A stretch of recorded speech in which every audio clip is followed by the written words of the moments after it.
Mukunda first ever factory outlet mega వడ్డానం sale. Zero making charges అన్ని Mukunda branches లో లభించును. నమస్కారం, వెల్కమ్ టు సుమన్ టీవీ. నేను గీతాంజలి. అందరికీ దేవి శరన్నవరాత్రుల శుభాకాంక్షలండి. నవరాత్రుల్లో భాగంగా ఒక్కో రోజు ఏ విధంగా పూజ చేసుకోవాలని వివరిస్తున్నాము. అందులో ఇవాళ 7వ రోజు. 7వ రోజున అమ్మవారిని ఏ విధంగా మనం పూజించాలి, ప్రధానంగా అమ్మవారి అవతారం, ఆ అవతార విశిష్టత, ఎటువంటి అలంకారంలో కనపడతారు, ఏ నైవేద్యం సమర్పించాలి, అమ్మవారు ఈ అవతారం ద్వారా మనకి ఏం నేర్పిస్తున్నారు, ఈ విషయాలు తెలుసుకుందాం. వివరించేందుకు ప్రస్తుతం మనతో పాటు ఉన్నారు శ్రీ విద్యా ఉపాసకురాలు, లలిత పరివార్ ఫౌండర్, ప్రముఖ ఆధ్యాత్మికవేత్త అరుణ పేరి గారు. వారితో మాట్లాడి మరిన్ని విషయాలు తెలుసుకుందాం. అమ్మ నమస్కారం. నమస్తే అమ్మ. శ్రీమాత్రే నమః. శ్రీమాత్రే నమః. నవరాత్రుల్లో భాగంగా వివరిస్తూ ఉన్నారు ఎలా పూజించుకోవాలి అమ్మవారిని. అందులో 7వ రోజుకు వచ్చేసాం. ఈ 7వ రోజున అమ్మవారు ఏ విధంగా అవతరించారో అవతార విశిష్టత తెలియచేయండి ముందుగా. తప్పకుండానమ్మా. మనకి 7వ రోజుని కాళరాత్రి. కాళరాత్రి అంటే కాళికాదేవి, కాళీ స్వరూపము, ఉగ్ర స్వరూపము.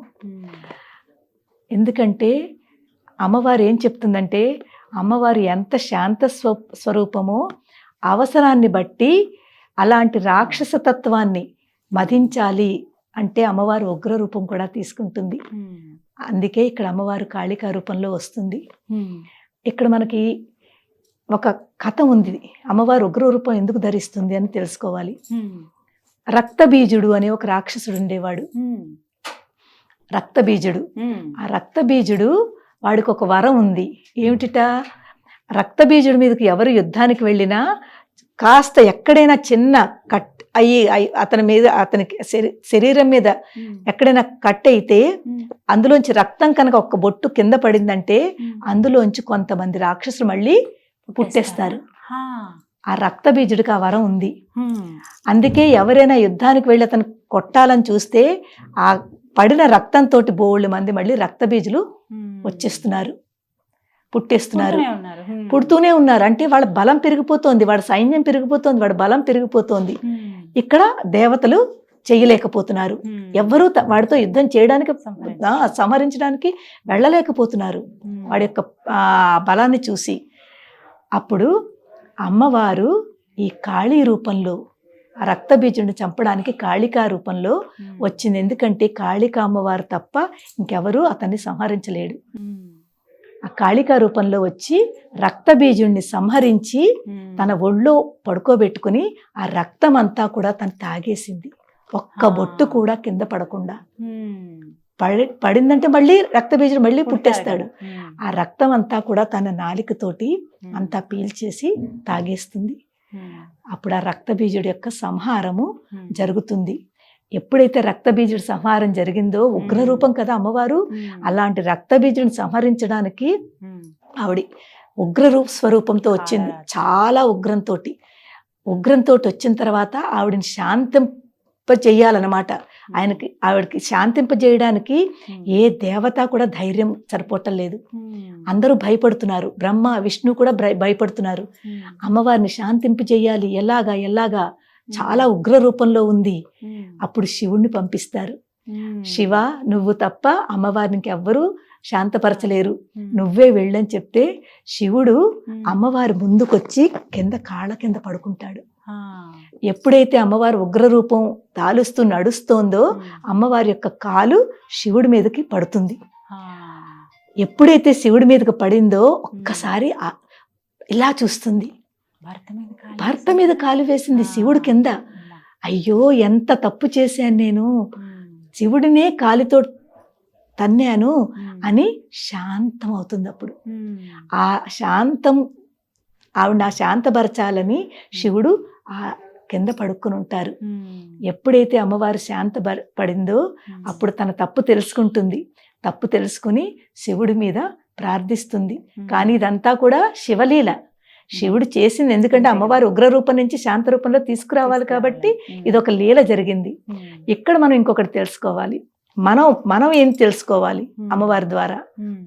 ఉగ్ర రూపం ఎప్పుడైతే అమ్మవారు చూపించిందో మన లోపల కూడానమ్మా చాలా రాక్షస తత్వాలు ఉన్నాయి.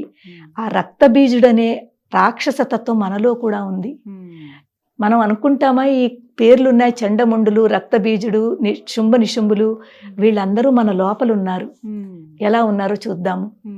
రక్తబీజుడుకు వాడికి కింద ఒక బొట్టు పెడితే బోళ్ళు మంది రక్తబీజులు అయిపోతున్నారు. ఏమిటి మన లోపల ఏముంది? మన కోరికలు. మన కోరికలే రక్తబీజుడి రూపంలో మన లోపల ఉంది. మన కోరికలకు అంత ఉందా చెప్పండి అమ్మా? ఒక కోరిక వచ్చి మనకి నిజంగా అమ్మవారు ఆ కోరిక తీర్చింది, మళ్ళీ దాని వెంటనే ఇంకొక కోరిక పుడుతుంది. అలాగా కోరికలకు అంతం లేదు, పెరుగుతూనే ఉంటాయి ఈ రక్తబీజుల్లాగా. ఆ కోరికలు మనం నియంత్రణ చేసుకోవాలి, ఆ కోరికల్ని తగ్గించుకోవాలి. అలాగే శుంభ నిశుంభులు, చండముండులు, వాళ్ళు కూడా వాళ్ళల్లో చాలా నేనే గొప్ప, నాలాంటి వాడు లేడని ఒక గొప్ప ఏంటంటారు ఇగో, వాళ్ళల్లో ఎంత గొప్ప అలా అహంకారము క్రోధము. ఈ చండముండుల్లో ఏముందిట? అహంకారము క్రోధము. వాళ్ళిద్దరు నేను తప్ప ఇంకెవరూ చేయలేరు, మేమేను అంతాను అని అహంకార క్రోధాలు వాళ్ళలో ఉంది. ఆ అహంకార క్రోధాలు మనలో కూడా ఉంది. ఆ చండముండులు ఎక్కడో లేరు, ఇక్కడే ఉన్నారు. మనలో ఉన్న అహంకారము క్రోధము కూడా మనం తగ్గించుకోవాలి. అది మనకి ఇక్కడ అమ్మవారు చెప్తోంది. ఇలాంటి అమ్మవారి రాక్షసతత్వాలు ఎక్కడైతే మనకి రాక్షసుని సంహరించిందని ఎక్కడెక్కడ జరుగుతోంది చెప్తోందో, మనలో ఉన్న ఈ రాక్షస తత్వాన్ని చంపుకుని మనం కూడా చక్కగా దైవీ లక్షణాలు పెంచుకోండి అని అమ్మవారు ఒక మెసేజ్ ఇస్తోంది మనకి. దీని ద్వారా, ఈ కాళరాత్రి ద్వారా మనం మనలో ఉన్న ఈ ఉగ్రతత్వం ఏదైతే లోపల మనకుందో, రాక్షస తత్వాలు, దాన్ని శాంతింపు చేసుకోవాలి. కానీ ఇంకొకటి, మనం కూడా తప్పని పరిస్థితి వచ్చినప్పుడు తప్పకుండా ఉగ్రరూపం చూపించాలి. మనం కూడా మహాకాళి అవ్వాలి. ఈ రోజుల్లో మనం చూస్తున్నాం చూడండి, ప్రపంచంలో ఎలా జరుగుతున్నాయో, ఏం జరుగుతున్నాయో.